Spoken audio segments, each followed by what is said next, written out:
हाय दोस्तों, टीचर्स भारद्वाज में आपका स्वागत है। जैसे कि मैंने आपको पिछली वीडियो में बताया था कि हम एनपीओ स्टार्ट करेंगे, नॉन प्रॉफिट ऑर्गेनाइजेशन। दो तरीके की अकाउंटिंग होती है, फंड बेस्ड अकाउंटिंग और दूसरी अकाउंटिंग होती है जिसमें income and expenditure, receipt and payment and balance sheet बनानी पड़ती है। ठीक है, स्टार्टिंग करते हैं हम फंड बेस्ड अकाउंटिंग। तो फंड बेस्ड अकाउंटिंग दो टाइप्स की होती हैं, रिवेन्यू फंड बेस्ड अकाउंटिंग और स्पेसिफाइड फंड बेस्ड अकाउंटिंग। ठीक है, पहले बढ़ते हैं specific fund based accounting. Investment specific fund based accounting होते हैं, जो भी हमें डोनेशन का पैसा मिला वो स्पेसिफिक उसी चीज़ के लिए मिला। मतलब ए है, वो कहता है कि यार मैं इतना तुझे 10,000 रुपये दे रहा हूँ, तुझे क्या खरीदना है, बस एक बिल्डिंग खरीदनी है। तो हमारा स्पेसिफिक फंड क्या हो गया, बिल्डिंग फंड। इसको क्या बोला जाएगा, स्पेसिफिक किस चीज़ के पैसा लिया उसने, बिल्डिंग के लिए, तो इसको क्या बोला जाएगा, बिल्डिंग फंड। ठीक है, जनरली हम क्या खरीदते हैं उससे, फिक्स असेट्स खरीद जाते हैं। स्पेसिफिक फंड जो हमें मिलता है वो बिल्डिंग के लिए दिया जाता है। ठीक है, बिल्डिंग के लिए नहीं, फिक्स असेट्स को खरीदने के लिए दिया जाता है। स्पेसिफिक उसी चीज़ के लिए दिया जाता है जो चीज़ हमें करनी होती है। ठीक है, परचेज ऑफ फिक्स असेट्स के लिए ही होता है मोस्टली स्पेसिफिक फंड। ठीक है, अगर एंट्री क्या करनी है हमें, अगर जब हमें पैसा रिसीव होगा, मान लीजिए ए है, ये हमारा एनपीओ है, नॉन प्रॉफिट ऑर्गेनाइजेशन। ए इनको 1,00,000 रुपये देता है। ठीक है, जब हमें पैसा वो देगा on the payment receipt of fund, जब हम पैसा मिलेगा। ठीक है, जब हम पैसे क्या एंट्री करेंगे, हमारे पास क्या आया, पैसा आया bank account debit to specific fund. Building fund है तो बिल्डिंग फंड आ जाएगा यहाँ, स्पेसिफिक की क्या आ जाएगा, टू बिल्डिंग फंड।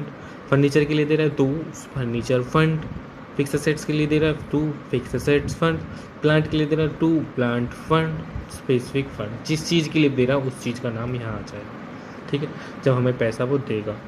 ठीक है, दूसरी आती है, जब हम अगर हमने अभी अभी जब इसने पैसा दिया, अब हमें पैसा तो दे दिया, अभी कुछ दिन बिल्डिंग को ख़रीदने में लगते हैं। ठीक है, ये नहीं है कि पैसा आज दिया आज ही बिल्डिंग खरीद लो, टाइम लगता है, कुछ लगता है, इतने उस पैसे को हमने कहीं और इन्वेस्ट कर दिया, तब एंट्री।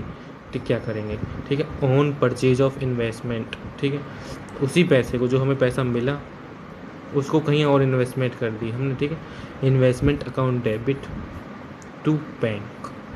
ठीक है, प्रेफरेंस शेयर खरीद लिए, डिबेंचर खरीद लिए, किसी कंपनी के डिबेंचर 10% वाले हैं, इंटरेस्ट मिलेगा। अगर जब हम इंटरेस्ट मिलेगा तो क्या एंट्री करेंगे, प्रेफरेंस शेयर भी क्या इंटरेस्ट डिविडेंड मिलता है, शेयर पे भी डिविडेंड मिलता है, तो एंट्री क्या करेंगे।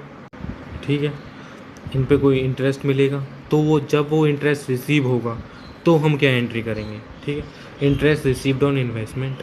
ठीक है, bank account debit to specific fund. ठीक है, बिल्डिंग के लिए पैसा मिला था ऊपर हमें यहाँ पे, तो बिल्डिंग फंड आ जाएगा, जिस चीज़ के लिए मिला था वो आ जाएगा, bank account debit to specific fund. ठीक है, इन्वेस्टमेंट क्यों करनी पड़ती है, अब जो हमें पैसा मिला बिल्डिंग खरीदने में, मान लो 1 महीना लग जाए, 2 महीने, 6 महीने, इस पैसे को यूज करने के लिए हम इन्वेस्टमेंट कर देते हैं। ठीक है, जब हम एक बिल्डिंग खरीदनी होगी, जब इस इन्वेस्टमेंट को हम क्या कर देंगे, सेल कर देंगे।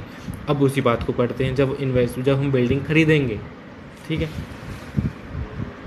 जब हम बिल्डिंग खरीदेंगे, ठीक है, ऑन परचेज ऑफ असेट्स। ठीक है, जब हम बिल्डिंग खरीदेंगे तो इन्वेस्टमेंट को सेल करना पड़ेगा। ठीक है, 3 एंट्री होंगे, bank account debit to investment. ठीक है, ठीक है, assets account debit to bank, building खरीद ली, building account debit to bank.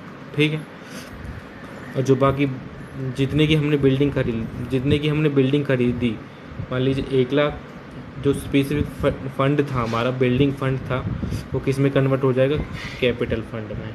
ठीक है, जो हमें मतलब 1,00,000 की हमारी बिल्डिंग खरीदने के लिए पैसा मिला था। ठीक है, ये स्पेसिफिक फंड यहाँ पे, और ये था जो हमारा स्पेसिफिक फंड में एंट्री हो रही थी, उस स्पेसिफिक फंड को तीसरी एडजस्टमेंट एंट्री भी करनी पड़ेगी हमें, specific fund account debit to capital account. ठीक है, ये 3 एंट्री करेंगे जब हम परचेज ऑफ असेट्स खरीदेंगे। ठीक है, परचेज ऑफ असेट्स, जिस चीज़ के लिए हमें पैसा मिला है अगर वो चीज़ खरीदते हैं तो ये एंट्री करेंगे हम। ठीक है, bank account debit to investment, assets account debit to bank, ठीक है। Specific fund account debit to capital fund. अगर हम सीधे सीधे कर लेते हैं तो हमें ये ना ये वाली एंट्री करने की ज़रूरत है, सीधा सीधा असेट्स खरीद लेते हैं, ठीक है। ना इन्वेस्टमेंट टू बैंक अकाउंट ये वाली एंट्री करने की ज़रूरत है, ना इंटरेस्ट वाली आएगी। अगर हम सीधा सीधा असेट्स खरीदें तो यही आ जाएगी assets account debit to bank, ठीक है। पहले ये वाली एंट्री हो जाएगी bank account debit to specific fund, फिर assets account debit to bank, फिर specific fund account debit to capital fund, ठीक है। ये 3 एंट्री होंगी। लेकिन जनरली केसेस में हमें टाइम लग जाता है, कोई हम बिल्डिंग खरीदते हैं, ठीक है। बैलेंस शीट ऐसे बनेगी, इसमें balance sheet liability, assets, capital fund, assets fund जो बिल्डिंग फंड या स्पेसिफिक फंड है जो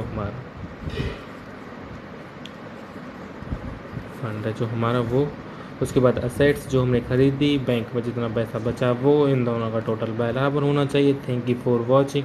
क्वेश्चन मैं आपको नेक्स्ट वीडियो में बताऊंगा, बहुत ईजी होंगे, आपको देखते ही क्वेश्चन सॉल्व हो जाएंगे। Thank you for watching.